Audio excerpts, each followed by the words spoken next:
The Hoang family was the richest clan in the entire region of Suntae, a name spoken with admiration and envy in every village market and whispered about in every tavern. They owned the largest jade stores in the province. Caravans of traders carried their gemstones across kingdoms, and their mansions glittered with lantern light far into the night. Every passerby knew the Hoangs as lords of jade and masters of fortune. Yet, behind the golden facade of wealth, there lingered a shadow. People spoke quietly of the curse of the Hoangs. They said that while the family grew richer than emperors, their bloodline was haunted by misfortune. Sons died before their time, mothers wasted away in sickness, brothers turned against brothers in bloody quarrels over inheritance. It was as though their great wealth was poisoned, and that no joy could ever blossom from the jade that had built their empire. For 5 generations this pattern endured, until the legend of the curse became inseparable from the family's name. Amidst these descendants lived Minh Triet, a young man whose temperament was unlike the rest of his kin, where his cousins quarreled over accounts and land deeds. He would sit in the garden, staring at the sky, pondering the stories he had heard since childhood, while his uncles measured success by jade bracelets and banquet tables. Minh Triet's heart was restless, unsettled by the ceaseless tragedies that seemed to stalk his family. He had grown weary of hearing that they were cursed, yet he could not dismiss the strange misfortunes that clung to them like smoke. But more than superstition, what disturbed him was the thought that suffering did not strike blindly. There must be a cause, he reasoned, some buried truth that lay beneath the glitter of jade. His nights became restless. He wandered the grand halls and saw only emptiness. The treasures that had dazzled him as a child now seemed to carry the chill of tombs. He felt as though the carved jade animals staring from the walls were not decorations but guardians of a terrible secret. Finally, he resolved that he could no longer live in ignorance. If his family carried a curse, he would uncover the reason. And if there was no curse, then he would learn what dark hand of fate had chosen them for endless sorrow. For months he searched the family archives, combing through worm-eaten scrolls and yellowing documents, guided only by the faint light of oil lamps.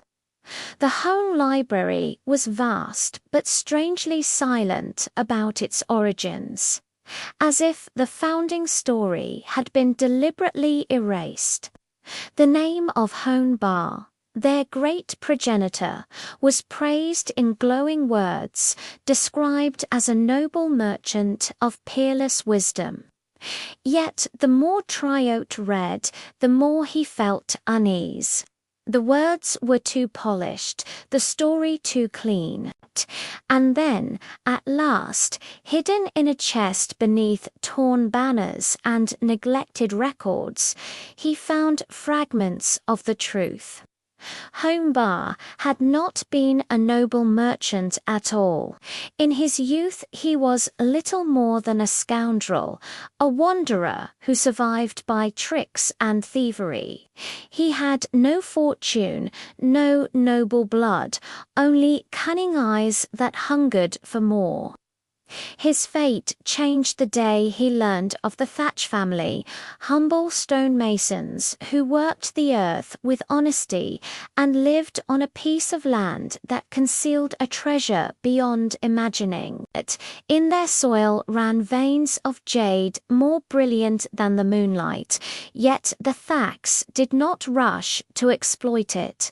They dreamed only of using it to build a modest but better life. But Hoang desired it all. He bribed corrupt officials, forged documents of ownership, and sent hired thugs to harass the Thachs until they could no longer fight back. Their pleas for justice were ignored.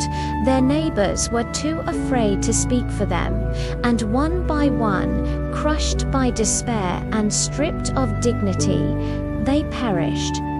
Some succumbed to illness brought by hunger, others died in grief. Their graves were shallow, their names nearly erased. Only the jade remained, and that jade became the foundation of the Hoang fortune. When Minh Triet uncovered this truth, he felt the world reel around him. His hands trembled as though the cries of the dead echoed through the parchment. His heart pounded with horror. So this was the curse, not some phantom spell, but the weight of blood crying out across generations. His family was not cursed by the heavens. They were guilty, their wealth born from theft and death, and the misfortunes that haunted them were not punishment from spirits, but the natural echo of their crime. From that day onward, Triet could not close his eyes without seeing the pale faces of the Thach family. The jade in his household glittered like shackles. He wandered through his family's banquet halls, feeling suffocated by the laughter of relatives who feasted on stolen fortune.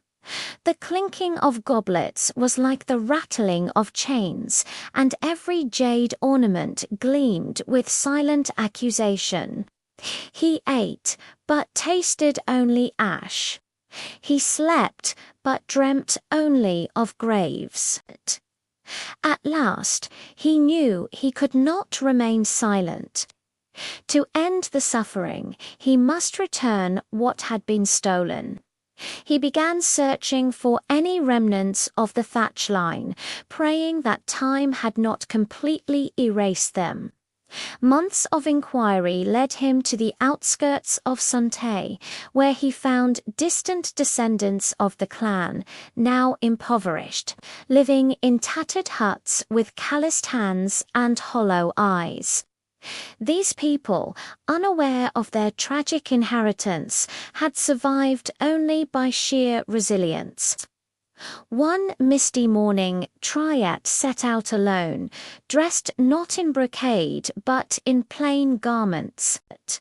He dismissed his guards, carried no banners, and brought only incense, offerings, and deeds of land. He sought the graves of the Thach family, unmarked mounds nearly swallowed by weeds. Before them he fell to his knees, pressing his forehead into the dirt until blood stained the soil. His voice broke as he spoke. Ancestors of the Thach family, I am Minh Triet of the Hoang clan. I kneel before you not as an heir of Jade, but as the grandson of thieves. My forefather wronged you, and we have lived 5 generations on the fruits of your suffering. I beg forgiveness. I return your land. I share our fortune, and I vow to use what remains to heal rather than to harm. He kept his word. He divided half the Hoang wealth land, Jade, and gold and placed it in the hands of the Thach descendants. At first, they did not believe him, suspecting a cruel trick. But when he pressed the deeds into their palms and bowed to them as equals, their eyes filled with tears.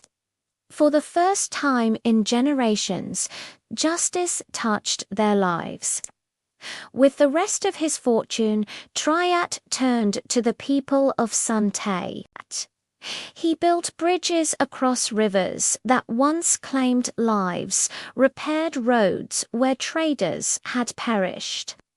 opened schools for children who had never known letters, and stocked granaries for the poor. But his deeds did not pass unchallenged. When word reached the Hoang mansion, his uncles raged like storm winds. "Madness," they cried, "you tear apart the legacy of our blood. You are no son of Hoang."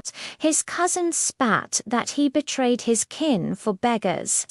They denounced him in the great hall, calling him a destroyer of generations.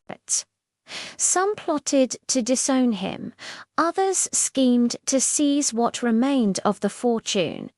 Yet Minh Triet stood his ground.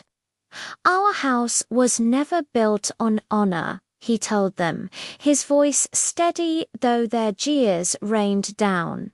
"It was built on stolen stones. No mansion raised on bones can stand forever. I will not be another link in this chain of blood. If that makes me a traitor, then I embrace it. I would rather live with nothing than die with guilt." At first they mocked him, but soon something remarkable began to stir. The fevers that had plagued his younger brother eased until the boy could run in the garden. A cousin, long thought barren, gave birth to a healthy son. Business ventures once doomed to collapse began to prosper honestly, not through bribery or deceit. The people of Sante, who had long looked at the Hoangs with suspicion, began to nod with respect when his name was spoken. Slowly, the darkness that had haunted the family began to lift. Minh Triet himself found peace in simplicity. He no longer dressed in jewels, but in modest robes. He no longer sat at banquets, but shared meals with farmers and craftsmen. Children greeted him with laughter in the streets, old villagers bowed in gratitude, and the descendants of the Thach family, once broken, now rose with dignity restored. For the first time in memory, the Hoangs were spoken of not with curses, but with blessings, and thus the truth of the so-called curse was revealed. It had never been the work of spirits, but the long shadow of injustice passed like a poisoned heirloom through the generations. It was dispelled not by charms or rituals, but by courage, repentance, and the willingness to right what was wrong. The tale of Hoang Minh Triet spread across provinces, told by poets and recorded by scholars. Villagers repeated it to their children beside the hearth. Wealth gained by cruelty is a poisoned gift. It feeds you for a day, but haunts you for a lifetime. Injustice does not die with its victims. It lingers until someone is brave enough to face it. And when that day comes, salvation lies not in denial, but in repentance and good deeds. The Hoang clan, once cursed, now thrived in peace.